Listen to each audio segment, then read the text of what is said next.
আসসালামু আলাইকুম, সবাই কেমন আছেন? বাংলাদেশে ডেঙ্গু প্রকোপ দিন দিন বৃদ্ধি পাচ্ছে।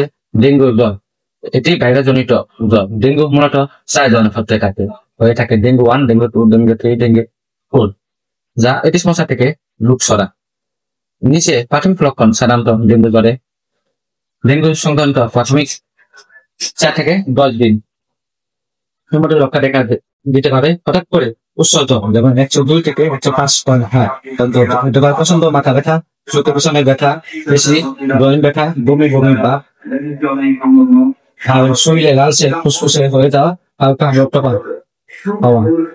আর গুরুতর ডেঙ্গু প্রাথমিক লক্ষণ পরে সাধারণত জ্বর কমে যাওয়া 2 থেকে 3 দিন, 1 থেকে 2 দিনের পর গুরুতর অবস্থা দেখা দিতে পারে।